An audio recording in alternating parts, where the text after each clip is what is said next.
See this person, and they're standing in this world, but it's not like our world. It's a completely different dimension. And in this dimension, there's a scarce amount of other individuals around.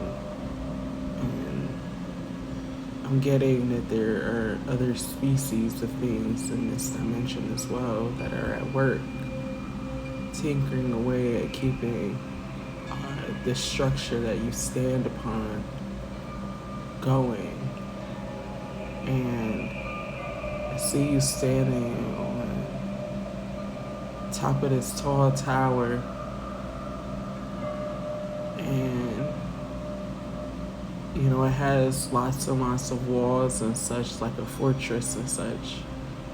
And these walls can't be knocked down by any individual, but at the same time, these walls are built so strongly that no one from the outside could get in unless they knew all of the tricks and things that come with, opening doors and, unlocking pathways and, tricking the giants, because the giants, they stand in between the spaces that you have to cross over, things like bridges and such. And they stand at these spaces with riddles for you to answer out in order for you to proceed. But the thing about these bridges is, if you don't get the correct riddle, or if you answer the riddle differently than what the norm would be, then it allows for you to take a completely different bridge that unrolls or unfolds outward as you take a different trajectory. And even though this path is led through darkness as you take this bridge, this darkness, it leads into a tunnel. And in this tunnel, you hear the echoes, you hear the wind blowing from the outside. As you step in this tunnel, it leads indoors to the inside of the castle. And you don't have to walk for long. But you do hear water dripping and such as you walk through this tunnel. And, it gives you a short amount of time to think of how you want to present yourself once you get inside, because as you look ahead, you see a light formulating at the end now. When you first stepped into the tunnel, it was distant, it was just a little white dot.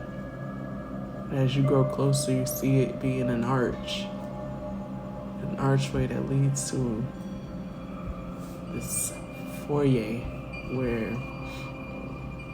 there's multiple doors you could try. There's a coat rack and an umbrella stand by the entrance or the exit of where you leave this tunnel. And in this foyer, there's checkerboard floors, but they're not black and white. These checkerboards are like peach and white. It's weird. And there are multiple doors, but there are also staircases as well. And as you look up at the ceiling, there's ancient architecture. It looks like the artwork could be painted by Michelangelo. And you look up and you see that the illustrations and such depict many stories of people going through wars and such, and many people having to overcome huge beasts in their life. And in them overcoming this beast, they show an interest to this very castle that you're in with those gates open.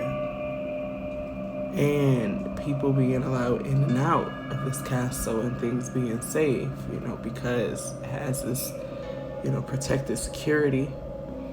And the staff on board know exactly how to maneuver different situations because there's a protocol for dealing with different things.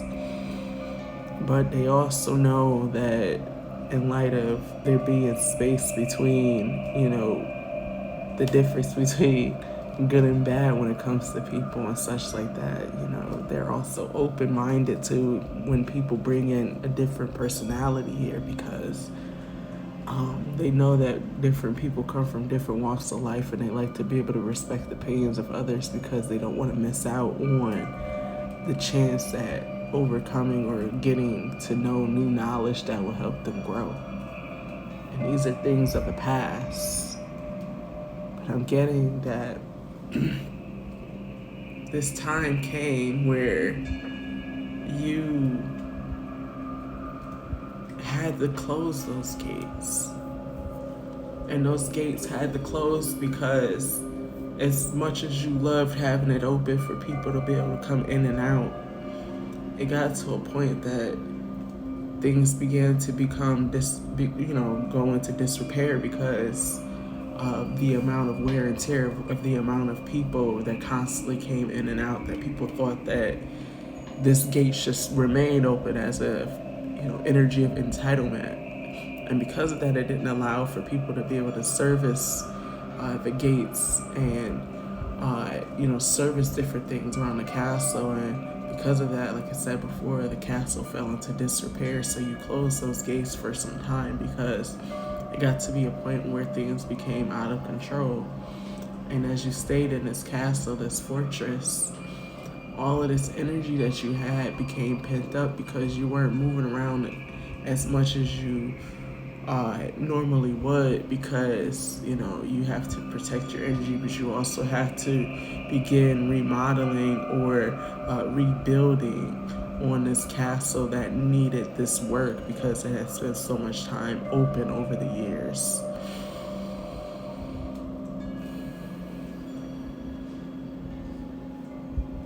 As you look around in this foyer, as you're still here looking at all these pathways, you hadn't been here in a while because the closing down of this castle that you're in happened years ago, and it's like you took a vacation from this castle and you took this long trek, and I'm hearing that you went out to sea.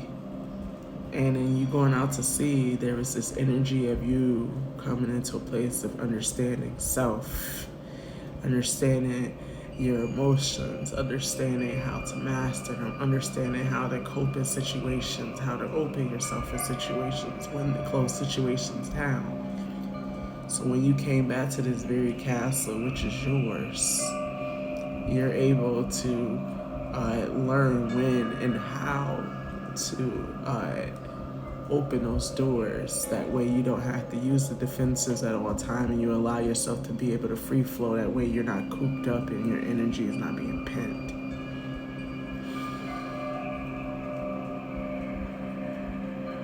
And this time, those castle gates are getting ready to open again. And because these castle gates are beginning to open again, there's a little bit of fretfulness surrounding you allowing new energies in because it's been so long since you've had different energies in your castle that it's gotten to a point that you've began to establish equilibrium without others around, and that equilibrium allowed for you to have peace, but it also made you ultra sensitive to the outside world. So the advice that I'm getting for you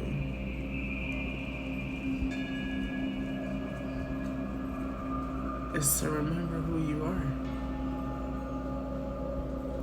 You always have the right to close those gates again. But when you close those gates, you do it for protection, not out of ego, not out of fear, not out of restrictions. In this time frame, the people that are coming through your gates have been waiting to see you. They've been waiting to chat it up with you, to hear your stories, to know what you've been up to. So I'm getting this energy of embracing the real you as you open these gates to your new people.